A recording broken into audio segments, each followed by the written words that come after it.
दिल्ली के constitution club में अमर संदेश समाचार पत्र व पॉलिटिकल ट्रस्ट पत्रिका द्वारा विशिष्ट परंपरा है मंगल गीतों से सिलक्यारा में टनल में फंसे मजदूरों के सफल ऑपरेशन पर एक विचार गोष्ठी का कार्यक्रम हुआ, जिसमें बुद्धिजीवी, पत्रकार व गणमान्य अतिथियों ने भाग लिया और अपने अपने विचार रखे। साथ ही यहां पर क्रमवीर 2005 की हस्तियों को दिया गया। दीप प्रज्वलित करके कार्यक्रम की शुरुआत की गई।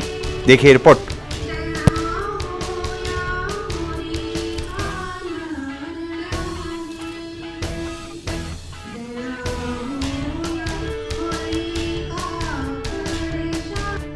वापस देना चाहूंगा, लेकिन हाँ, वो लड़ाई हमने जीती। उत्तराखंड का सिलक्यारा टनल अपने आप में एक बहुत ही विश्वव्यापक उदाहरण बन चुका है कि विषम से विषम परिस्थितियों में भी यदि समाज संगठित होगा, लोगों में जिजीविषा होगी लड़ने की और जीतने की, तो जीत निश्चित ही हमारी होगी। तो आज अमर संदेश के सौजन्य से अमर संदेश भाई अमरचंद जी और समस्त साथियों द्वारा एक निरंतर चलने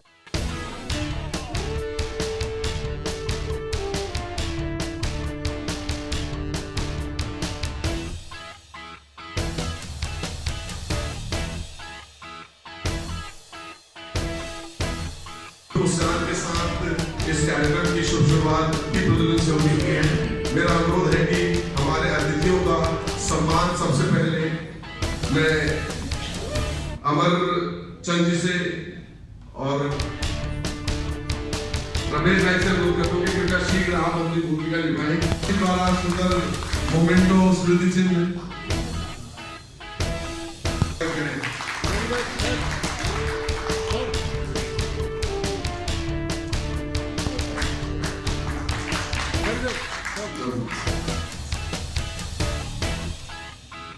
से स्वागत है।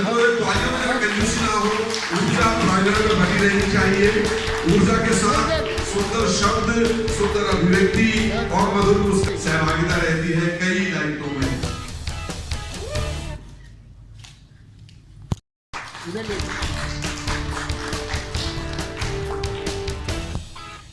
जोरदार तालियों से अभिनंदन और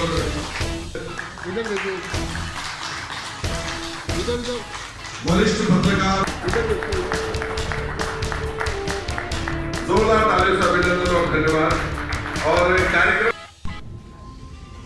मुझसे पहले एक वक्ता ने बताया कि हिमालय का क्या महत्व है और किस प्रकार हिमालय के कारण जो है वो हमारे देश के जो नदियां निकलती हैं हिमालय से, उनसे देश में समृद्धि।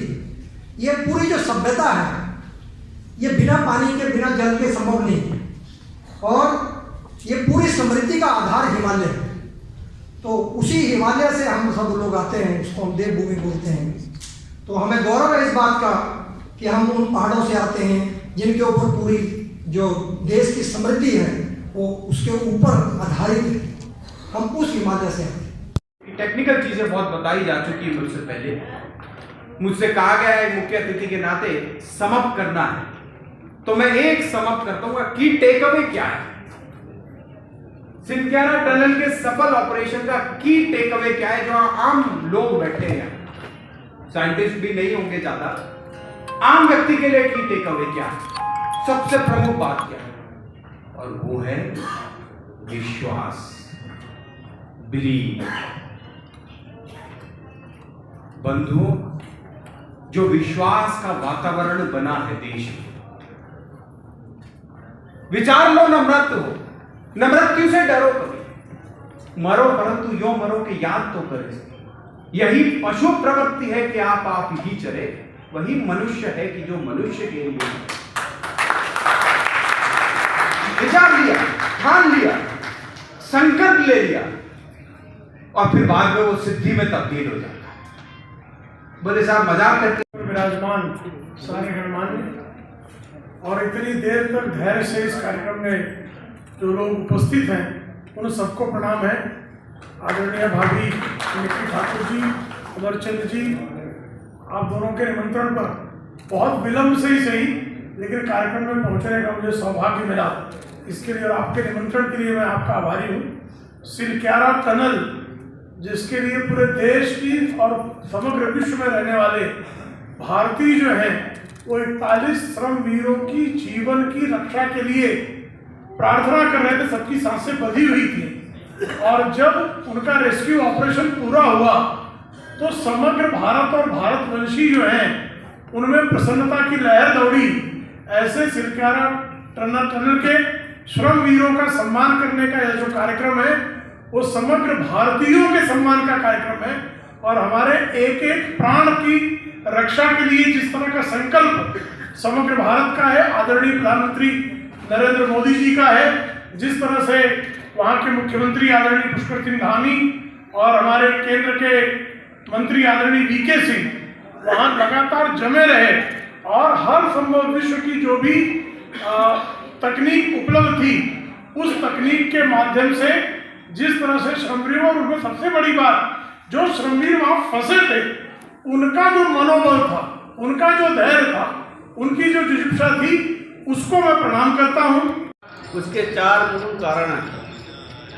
पहला कारण इन्होंने देखा कि देश के यशस्वी प्रधानमंत्री और उत्तराखंड के सफलतम मुख्यमंत्री दोनों ने एकजुट होकर के एकाग्रता से अनवरत 18 दिन कार्य करके देश को ही विश्व को यह संदेश दिया कि केंद्र सरकार और प्रदेश सरकार के लिए अपने हर नागरिक का जीवन अमूल्य है और उसको बचाने के लिए हम आखिरी दम तक, आखिरी सांस तक कार्य करेंगे और उसमें सफल होंगे। दूसरा कारण ये था कि इन लोगों ने देखा कि साइंस एंड टेक्नोलॉजी कितनी भी तरक्की कर जाए लेकिन उसकी एक सीमा है, और जब साइंस और टेक्नोलॉजी अपना कार्य नहीं कर पाती, वो रिजल्ट नहीं दे पाती, तो मनुष्य की सूझबूझ ही वो सफलता देती है। जैसे आखिरी समय में लोगों ने काम करके अपनी सूझबूझ से टनल से लोगों को निकाला। तीसरी यह है कि उत्तराखंड को जो देवभूमि कहा जाता है वह सत्य है, वहाँ के कण कण में ईश्वर विराजमान है। जब तक वहाँ के लोकल संरक्षक, वहाँ के देवता को याद नहीं किया गया, उसकी पूजा नहीं की, तब तक सफलता नहीं मिली। लेकिन जैसे ही उनको याद किया गया, उनको उनकी पूजा की गई तो हमें सफलता मिल गई। और चौथा और अंतिम कारण ये कि साइंस एंड टेक्नोलॉजी और कितनी भी तरक्की कर ले, लेकिन जीवन के लिए आदिकाल से जो 3 चीज़ें हैं, जल, वायु और भोजन, उनकी आवश्यकता उससे ज़्यादा नहीं है। ये इन लोगों का बहुत बहुत आयोजकों का इसी संदेश से, इसी से इन्होंने काम किया, और मैंने सोचा ये मेरा दायित्व बनता हूँ कि इनके दिमाग में, इनके विचार में क्या था जिससे इन्होंने इतना कठिन विषय पे ये मीटिंग रखी। मैं एकदम सेंटर में आ जाएगी, बहुत सुंदर। इसी के साथ नाम आपका छोटा भाई और इस कार्यक्रम के संचालन की भूमिका नीरज भवानी।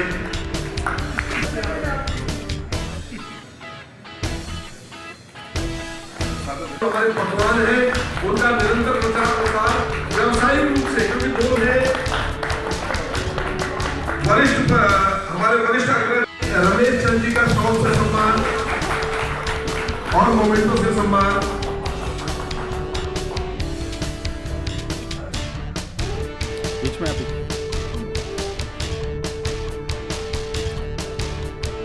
बड़े भाई और वरिष्ठ हमारे कवि भी हैं और पत्रकार भी हैं, और हमारे साथी जो कि जिन्होंने मंगल गायन भी किया, सुधीर सचिव भी है, गायन क्षेत्र में भी जुटी है, कविता लेखन में भी, और मधुर मुस्कान की स्वामी तो, और उत्तराखंड फिल्म जीतते हैं। और अब मैं एक बार अनुरोध करूंगा कि कृपया सभी विशेष बात हमारे बीच में सुंदरवती देवी शर्मा जी के विवाह में जो उपलब्ध है, तो कृपया आप मार्गदर्शन करें। श्री भी तालियों से अभिनंदन। सुदूर रानीखेत क्षेत्र से निरंतर उत्तराखंड के विभिन्न जिलों में कार्यरत और और मिलनसार है। अभी जिनका मधुर गीत आप गिन लीजिएगा, अभी 1 मिनट में 4 मिनट हो गए। वरिष्ठ पत्रकार श्री सरदारी लाल गुप्ता जी राष्ट्रीय मानचित्र पर गौ माता राष्ट्र माता का जो परचम लहराते हुए अभी भी उनकी छाती नहीं है। गौ माता युवा साथी, देखिए कहते हैं ना, निज गौरव का नित्य ज्ञान है। हम भी कुछ है ये मान रहे, सब जाए निरंतर पर ये मान रहे, और मरणोत्तर गुंजित गान रहे। तो हमारा अपना जो स्व का भाव है, वो स्व का भाव जो भी जागृत करता है वो साधुवाद का पात्र है। जैसे हमारे माननीय प्रधानमंत्री जी, उसी तरीके से इस देश के हर एक व्यक्ति का मैं साधुवाद करता हूँ जिसने स्व का भाव जागृत किया है। मुझे इस कार्यक्रम में स्व की खुशबू आई।